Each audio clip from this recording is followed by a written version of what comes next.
मोर मोरनी की कहानी। मोर मोरनी की कहानी बच्चों को बहुत पसंद होती है। साथ ही मोर मोरनी की कहानी सुनने से घर परिवार में सुख शांति सदैव बनी रहती है। आज का यह लेख मोर मोरनी की कहानी से ही संबंधित है, जो बहुत ही ज्यादा ज्ञानवर्धक है। तो चलिए बिना किसी देरी के मोर मोरनी की ज्ञानवर्धक और मजेदार कहानी की शुरुआत करते हैं। जिस घर में हमेशा सुख शांति बनी रहती है, उसके घर में सुख समृद्धि का भी आगमन अर्थात साक्षात महालक्ष्मी का निवास सदा बना रहता है।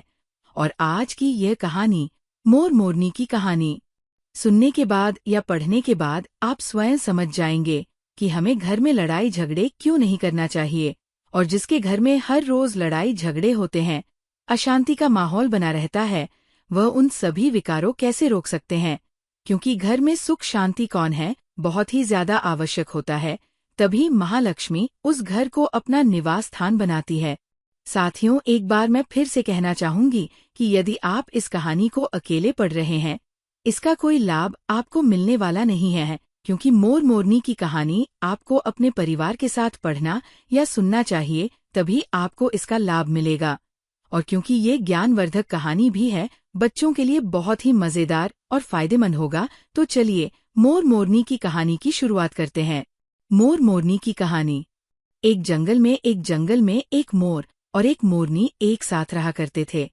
मोर मोरनी बहुत ही ज्यादा खुशी से अपना जीवन जंगल में व्यतीत कर रहे थे।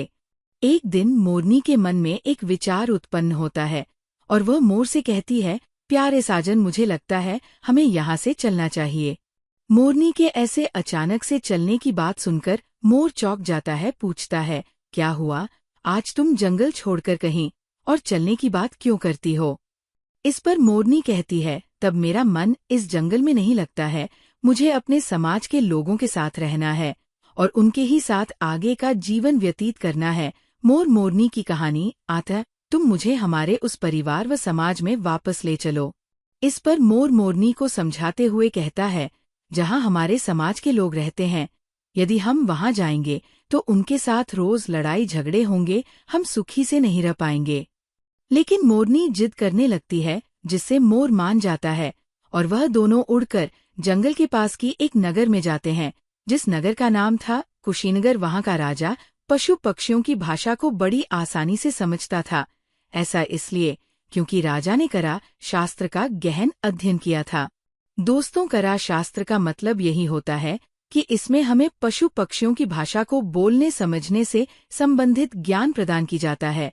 और वह राजा सभी प्रकार के जंगली जानवरों पशु पक्षियों की आवाजों को बहुत ही आसानी से समझता था, जानता था कि वे आपस में क्या बातें करते हैं। दोनों मोर मोरनी कुशीनगर में आते हैं और वहां रहने लगते हैं। एक दिन की बात है, राजा अपनी रानी से कहता है कि है रानी, मुझे बहुत जोर से भूख लगी है, कृपया करके मुझे भोजन करा दीजिए। राजा की रानी 56 प्रकार के भोज बनाती है और अपने हाथों से पानी का लोटा और दूसरे हाथ में खाने की थाली लेकर राजा के पास पहुंचती है। रानी जैसे ही राजा को भोजन की थाली परोसने जाती है, तभी चावल का एक टुकड़ा नीचे गिर जाता है। वहीं पर नीचे कुछ चुटिया घूम रही थी। एक चींटी चावल के टुकड़े को उठाकर वहां से लेकर जाने लगती है और राजा बैठकर इस घटना को देख रहा था। और चींटी के पास में तुरंत ही एक बड़ा चीता आता है और वह चिंता चिट्ठी से कहता है कि चावल का एक टुकड़ा मुझे दे दो और पूजा की थाली से दूसरा चावल का टुकड़ा स्वयं लेकर आओ। चींटी की बातों को राजा पूरी तरह से सुन रहा था, क्योंकि राजा जानवर पशु पक्षियों की बोली भाषा को जानता था, समझता था। राजा वही बैठकर सब कुछ सुन रहा था कि चिता चींटी क्या बातें कर रहे हैं। चींटी से कहती है कि नहीं, मैं नहीं जाऊंगी, क्योंकि यदि राजा को ये बात ज्ञात हुई तो वह मुझे मृत्युदंड देगा। चींटी की ऐसी बात सुनकर चिता चींटी से कहता है कि ऐसा कुछ नहीं होगा, तुम जाओ और चावल की एक टुकड़ी लेकर आओ। चींटी न चाहते हुए भी राजा की थाली की तरफ बढ़ती है चावल का टुकड़ा लेने के लिए, लेकिन वो आधे रास्ते से ही वापस आ जाती। राजा उन दोनों को देख रहा था तो चींटा को इस बात की शंका हो जाती है कि राजा हमारी बात को समझ रहा है। चींटा फिर चींटी से कहता है कि देखो, लगता है राजा हमारी बात को समझ रहा है, राजा ने हमारी बात सुन ली है, इसलिए राजा हम दोनों को देख रहा है। अगर राजा ने हमारी बातों को सुन लिया है और अगर राजा ये बात किसी और को बताया तो इस समय पत्थर का बन देगा। राजा चींटी और चींटा की बात को सुन लेते हैं और समझ लेता है। राजा इस बात को सुनकर हंसने लगता है। राजा को अकेले हंसते हुए देखकर रानी रसोई से बाहर आई है, तो राजा उसे हंसना हुआ दिखाई देता है। रानी राजा को हंसते हुए देखकर सोने लगती है कि शायद मुझे कोई गलती हुई है, इसलिए राजा जी को हंसी आ रही है। रानी राजा के पास आई है और कहती है, महाराज, या मुझे कोई भूल हुई है जो आप इतनी जोर से हंस रहे हैं। राजा रानी से कहता है कि नहीं नहीं, ऐसी कोई बात नहीं है, मुझे बस यूं ही हंसी आ गई। लेकिन रानी जिद करने लगती है और कहती है, आपको मुझे बताना ही पड़ेगा कि आप क्यों हंस रहे थे। राजा बार बार माना करता है, क्योंकि राजा को पता था कि चींटी ने कहा है कि अगर मैं चींटी वाली बात किसी को बताऊंगा तो मैं पत्थर का बन जाऊंगा। इसलिए राजा रानी को ये बात नहीं बताना चाहता था। लेकिन रानी बार बार जिद करती है और कहती है, अगर आप मुझे सच्चा प्रेम करते हैं तो मुझे बताना ही पड़ेगा। अब राजा को कुछ समझ नहीं आता है और राजा सोचता है कि अब ये बात मैं रानी को बताऊंगा तो मैं पत्थर का बन जाऊंगा, और अगर मैं ये बात रानी को नहीं बताऊंगा तो रानी का मेरे ऊपर से विश्वास की उठ जाएगा। अब राजा को रानी की है कि आगे झुकना पड़ता है, क्योंकि बाल है और तिरियाहट दोनों के आगे अच्छे अच्छे को झुकना पड़ता है। अब राजा रानी को कहता है कि ठीक है, लेकिन सुनो रानी, अगर है बाद में तुमको बताऊंगा तो तुमको बाद में पछताना पड़ेगा। रानी कहती है कि अभी तो आप कह रहे थे कि कोई बात नहीं है और अभी आप कह रहे हैं कि मुझे पछताना पड़ेगा। रानी सोचती है कि जरूर कोई रहस्य की बात है, इसलिए रानी अब और ज्यादा जिद करने लगती है। तब राजा कहता है कि चलो ठीक है, अगर आप नहीं मान रही है तो चलिए मैं किसी जंगल में चलकर ये बात बताऊंगा। अब राजा और रानी दोनों रथ पर सवार होकर जंगल के लिए निकाल जाते हैं। जैसे ही वे दोनों एक गणेश जंगल के बीच पहुंच जाते हैं तो अब राजा रानी को सारी बात सुनने लगता है। जैसे जैसे ही राजा रानी को थोड़ी थोड़ी बात सुनता रहा, वैसे वैसे राजा पत्थर का बनता चला गया। जैसे ही राजा ने आधी बात रानी को सुना आई तो वो आधा पत्थर का हो गया। राजा रानी को कहता है कि है रानी, मैं आधा पत्थर का हो गया हूँ, तुम बाद में बहुत पछताओगी। रानी ने कहा है, महाराज, अब तो थोड़ी सी बात और बची है, वह भी मुझे सुना दो। राजा रानी को पूरी बात बताता है और राजा पूरा पत्थर का हो जाता है। रानी की इस जिद के कारण राजा पूरा पत्थर का बन जाता है। अब रानी घबराकर जोर जोर से रोने लगती है। रानी उसे पत्थर को इधर उधर हिलाने की कोशिश करती है, लेकिन वह भारी पत्थर को कैसे हिल पाती, क्योंकि राजा खट्टा खट्टा था। इधर राजा पत्थर का हो गया और उधर रानी जमीन पर सर पटक कर रोने लगती है और सहायता के लिए इधर उधर देखकर जोर जोर से आवाज लगती है। इस घटना को मोर और मोरनी दोनों देख रहे थे। रानी के विलाप को देखकर मोर मोरनी को रानी पर दया आ जाती है और मोर मोरनी से कहता है कि है प्रिया, ये होता है, ये इस है के कारण हम यहाँ ए गए, वहाँ पर हम कितने खुशी खुशी रहते थे। मोरनी मोर से कहती है कि प्रिया, ये रानी बहुत दुखी हो रही है, हमें इसकी मदद करनी चाहिए। ये कितना विलाप कर रही है, इसकी और मदद तो हम कर ही क्या सकते हैं, इसको हम हिम्मत तो बांधा ही सकते हैं। अब दोनों रानी के पास जाते हैं और जाकर रानी से कहते हैं कि रानी, जो आपके साथ हुआ वो तो गलत हुआ, लेकिन आप थोड़ा धीरज धरिए और अपने आप को संभालिए। आपके पीछे आपका पूरा राज्य है।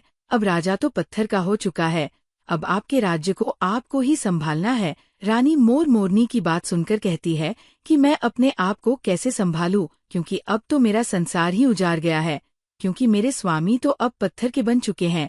अब मैं क्या करूं। रानी की ये बात सुनकर मोरनी कहती है कि राजा पत्थर की कैसे हो गए। रानी मोर मोरनी को वही चींटी और चिता वाली बात बताती है। जैसे जैसे रानी वो बात बताती है वैसे वैसे रानी पत्थर की होती जाती है। जैसे ही रानी ने पूरी बात बताई और रानी पूरी पत्थर की बन गई। अब मोर मोरनी दोनों बड़े दुखी हो जाते हैं। मोर मोरनी सोचते हैं कि ये नौबत हम पर भी ए शक्ति है, क्योंकि राजा भी उसे चींटी चिता की बात से पत्थर का हो चुका है और रानी भी इस बात से पत्थर की हो चुकी है। मोर मोरनी से कहता है, ये विपत्ति हम पर भी मंडरा रही है, क्योंकि स्त्रियों से कोई बात छिपती नहीं है। मोरनी मोर से कहती है, पिया जी, हम कहानी दूर चले क्या। मोरनी कहा, प्रिया, दूर जान से क्या फायदा है, ये खतरा तो हम धरती के किसी भी कोने में चले जाएंगे तो भी हमें नहीं छोड़ेगा। ये तो हमारी ऊपर मंडराता रहेगा, अगर जान अनजाने से भी हमारे मुंह से ये बात निकाल गई तो हम भी पत्थर के बन जाएंगे। अब इस बात से मोर मोरनी दोनों चिंतित रहने लगे। इन तो अच्छी तरह से खाना खाता, मैं अच्छी तरह से वो रहते। दोनों को ये चिंता माही माँ खाए जा रही थी। अब मोर के दिमाग में एक विचार आया कि यदि मैं इन सारी चींटियां को खत्म कर दूं तो ये विपत्ति भी टल सकती है। मोर मोरनी से कहता है, यदि हम दोनों इस सृष्टि से सारी चींटियां को ही खत्म कर दे तो हमारा ये संकट भी मिट्टी जाएगा। मोर मोरनी इस बात से दोनों सहमत हो जाती है। मोर मोरनी सभी चींटियां को मारकर खाना शुरू कर देते हैं। अब मोर मोरनी का इतना आतंकवादी को देखते ही इधर उधर भागने करती है और बिल खोदकर जमीन में उतार जाती है। मोर मोरनी दोनों इतना ध्यान रखते कि जिधर भी चींटियां दिखाई देती तो उसको तुरंत दबोच लेते। इनके डर से दिल से बाहर भी नहीं निकलते, दिल के अंदर ही छुपी रहती। अब चींटियां भूखे करने लगी, क्योंकि भोजन तो बिल से भारी मिलता है। अब जैसे ही चींटियां भोजन के लिए बिल से बाहर निकलते तो मोर मोरनी उनको मार कर खा जाती। अब एक चींटी और चींटा बिल के अंदर भूख से तड़पते हुए भगवान विष्णु का जप करने लगे और भक्ति में दोनों इतने ली हो गए कि उनको ध्यान ही नहीं रहा कि हम कहाँ पर है और कैसे हैं। दोनों की भक्ति से प्रश्न होकर भगवान विष्णु वहां प्रकट होते हैं और उनको कहते हैं कि तुम्हारी भक्ति से मैं प्रसन्न हूँ, जो तुम्हें मांगना है वो मांग लो। दोनों ने निराधार भगवान की भक्ति की थी, इसलिए भगवान विष्णु जल्दी प्रसन्न हो गए और उनको दर्शन दिए। अब चींटी और चिता इन जान कितने दोनों से भूखी प्यासी थे, इसलिए दोनों एक ही बात कहते हैं, श्री हरि अगर आप हमको वरदान देना चाहते हैं तो हमारी पेट में गांठ लगा दीजिए, क्योंकि जब हमारी पेट ही नहीं होगा तो हम दिल से बाहर क्यों जाएंगे और मोर मोरनी हमें नहीं खाएंगे। भगवान विष्णु उनकी ये बात सुनकर बोले तथास्तु और चींटियां के पेट में गांठ गई। अब चींटी और चिता भगवान विष्णु से बोले कि है प्रभु, हमारे पेट में घाट तो गई, लेकिन अभी भी हमें मोर मोरनी से खतरा है, क्योंकि मोर मोरनी बाहर हमारा इंतजार कर रहे हैं। जैसे ये हम बाहर जाएंगे वैसे ही हमें मारकर का जाएंगे। भगवान विष्णु चींटी और चिता मोर मोरनी के पास जाते हैं। भगवान विष्णु मोर से कहते हैं कि है मोर, तुम चींटियां को मार कर खाना बैन करो, क्योंकि इसमें चींटियां का कोई दोष नहीं है। जो दोषी था वह राजा था, क्योंकि राजा ने कव शास्त्र की पढ़ाई की थी, इसलिए वह सभी जीव जंतुओं और पशु पक्षियों की भाषा समझना था, उनका रूप बदलने में भी सक्षम था, उन पशु पक्षियों का रूप भी धारण किया करता था, और जब वह रूप धारण किया करता था तो उनके साथ रमन भी किया करता था, और जब वह पशु पक्षी गर्भ धारण करते थे तो राजा उन्हें छोड़कर वापस इंसान का रूप धारण कर लेत था। उन पशु पक्षियों के साथ ऐसी गांधी हरकतें करता था, उसकी इसी मूर्खता के कारण राजा आज पत्थर का बना पड़ा है। मोर भगवान विष्णु से कहता है कि है प्रभु, इसमें रानी का क्या दोष है। भगवान विष्णु ने कहा, रानी भी राजा के पाप की भाग है, क्योंकि रानी अगर राजा को रुकते तो राजा इतना बड़ा पाप नहीं करता, इसलिए वह भी पाप की भाग है, इस कारण वह भी पत्थर की बनी पड़ी है। भगवान विष्णु के समझने के बाद मोर उनसे कहता है कि है प्रभु, अगर चींटी चिता की इस बात को हम दूसरों को कहेंगे तो हम भी क्या पत्थर के बन जाएंगे। भगवान विष्णु बोले, चींटी और चिता का ये श्राप और समाप्त हो चुका है, अब इस बात का कोई असर नहीं होगा, ये बात अब तुम किसी से भी कह सकते हो। अब मोर मोरनी बहुत खुश हो जाती है और भगवान विष्णु भी अंतर्ध्यान हो जाते हैं। मोर खुश होकर नाचे लगता है। खूब नाचने के बाद मोर नीचे अपने पैरों को देखा है और रोने लगता है कि मेरा शरीर तो कितना सुंदर है और मेरे पैर फटे हुए हैं, क्योंकि दोनों ही चींटियां खाई थी, इसलिए मोर मोरनी की पैर फट गई। अगर इंसान भी चींटियां को खा जाता है तो शरीर पर छोटे छोटे दाने निकाल आते हैं और शरीर फटने लगता है। मोर जोर से नाचता और अपने पैरों को देखकर रोता। मोर की आंखों से आंसू बहते तो मोरनी मोर को धीरज बनती और उन आंसुओं को अपनी चोंच से पी जाती। इस तरह से हर बार मोर जोर जोर से नाच और रोता तो मोरनी मोर के आंसुओं को पी जाती। मोर मोरनी की प्रेम को देखकर भगवान विष्णु ने फिर दोबारा उन्हें दर्शन दिए और उन्होंने कहा कि तुम्हारा ये प्रेम हमेशा ऐसा ही बना रहे, तुम धन्य हो। अब ये भगवान का आशीर्वाद है या श्राप। मोरनी मोर के आंसुओं को पीने से गर्भवती होती है। वीडियो अगर पसंद आया हो तो वीडियो को लाइक और चैनल को सब्सक्राइब करें। और अपने दोस्तों के साथ शेयर करें और कमेंट बॉक्स में जय श्री कृष्णा अवश्य लिखें।